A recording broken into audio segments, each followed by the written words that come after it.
Phillies fans, this is for you. We're doing a deep dive, and you're invited because Fangraphs released their 2024 division projections, and this is how it played out. I think a lot of people might agree, some might counter. JP Morosi, hard to argue with the Braves at the top, had their heart broken by that number 2 team last postseason, and it's amazing. As we say good morning to you, it's amazing because with all their contracts, the long-term contracts for Atlanta, you could almost pencil them in at the top for many years to come. Good morning.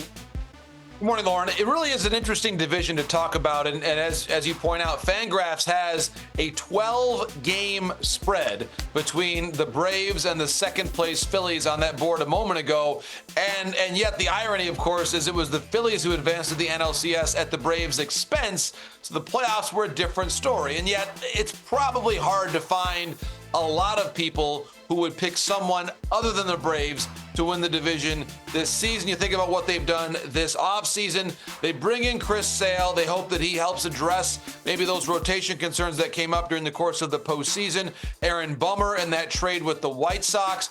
And then I think someone who's going to be a breakout candidate in Jared Kelenic in that trade with the Mariners. I think at times Jared might have put a bit too much pressure on himself in Seattle, but in Atlanta, when you're there with the reigning MVP and Matt Olson in a 50-homer bat and what he can do, the pressure is going to be less for Jared. And I think if he's batting in the second half of the lineup or even somewhere at the top, depending on the day, he's going to be, I believe, a breakout star in the National League East, playing free and easy for a team that supports themselves so well. There you see it. You've got someone in Sean Murphy who's an all-star level catcher, Arcia, who I think is a dynamic talent as well, batting 9th.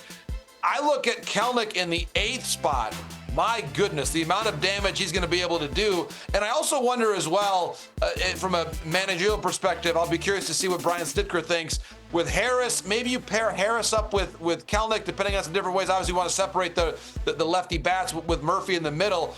I just think you've got a really nice blend of power and speed. Hard to pick a team that's not the Braves to win that division. I'm going to call you Skipper Morosi. Look at you making moves. What about the Fightin' Phils? Because our last conversation, JP, was about how quiet their offseason has been in terms of bullpen, because gone is Craig Kimbrell. Do they have enough to get them through October?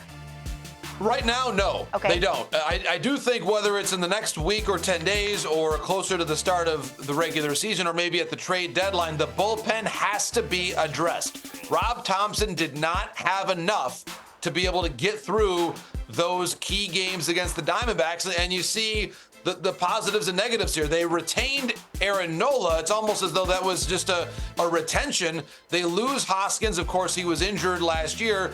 They lose his leadership and the presence in the middle part of the lineup. Here's what the bullpen looks like. Again, I think they're at least one reliever short. And they might leverage some of their younger pitching, maybe in a trade at some point to bring in more of a veteran reliever at the deadline. But, Lauren, this is where I believe it's fair that they are second right now to the Braves. The one other piece of the lineup that I think is interesting is there was some conversation after the NLCS where they were very susceptible to some of the Diamondbacks' power arms. There were some rumblings that maybe Nick Castellanos could have been moved. I think that was the middle part of that lineup where once you got past Harper, was there too much swing and miss? And where was the impact, especially if there were times where some of the key guys weren't really going so hot? That supplemental offense, to me, this team will go as far as Nick Castellanos' run production can take them, because Harper is, we know Harper. Bryce's numbers are Bryce's numbers. The separator is if a pitcher's going to pitch around Bryce, who can do damage? And that the answer to that question has to be either Castellanos or Bohm. Nick can go on incredible runs like we saw in the beginning of this past postseason.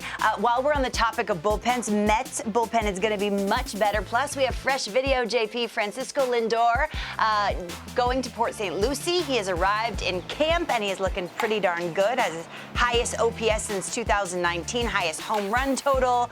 Love this. Give Mets fans a little bit of optimism. What do you got? I'm bullish on the Mets. Certainly, Lauren, for them to be better than what that Fangraphs projection is. I think Lindor is a huge reason why. One other piece here is that they did not trade Pete Alonso. And when I go back to, if you think about the offseason as one big story, in the beginning, we were in Arizona at the GM meetings, and there was a lot of rumblings, would Pete Alonso be traded? Well, he wasn't.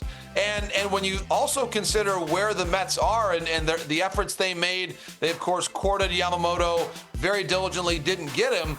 But they've got the ability still, and we talked about Mike Puma's report on JD Martinez earlier in the week.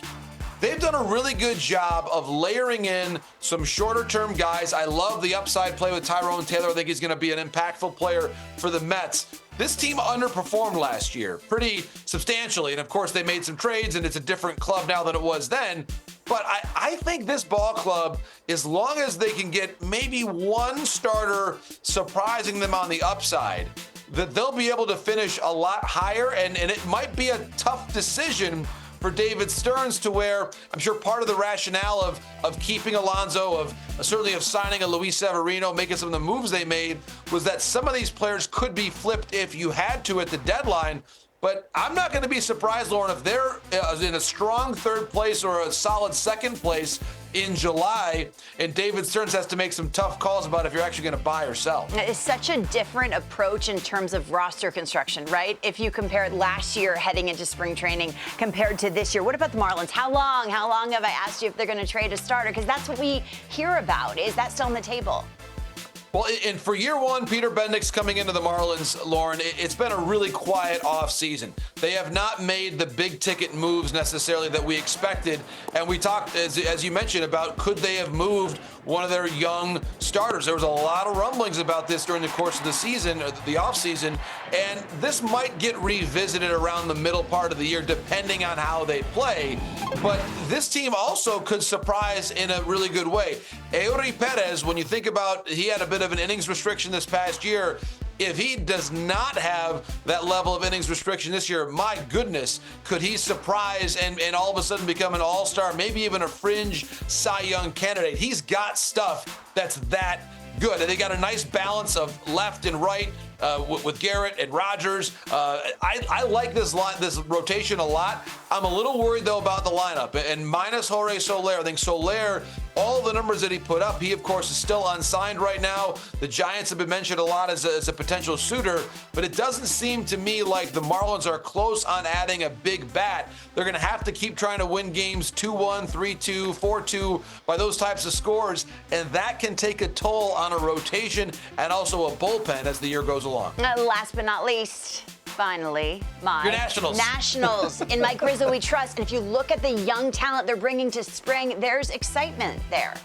There is, and that to me is my favorite part of the Nationals story this year. I'll say this. If I was going to go to any spring training camp, Lauren, I'm not sure who's going to get that assignment this year for us, but when you're in Nationals camp, taking a look at the young talent, the players they got in the Soto deal, of course, Dylan Cruz coming back as well. This team is going to get better, I think, more quickly than a lot of people realize. Here are some of the invitees: Cruz, Hassel, and Wood, three big names at the top, and of course Darren Baker as well. But this is a team that they were popular at the deadline last year because Mike Rizzo did a really good job of bringing in a lot of, again, good shorter-term pieces like Candelario that other teams had interest in. So that was a really good building year for the Nats in 2023. Are they going to challenge for a playoff spot in 24? No, I don't think they will. But if you're a Nationals fan looking to the future, you have to like a lot of the pieces that they have in place. Here you see their offseason. They bring in Floro, Gallo, Senzel was discussed on the show earlier today.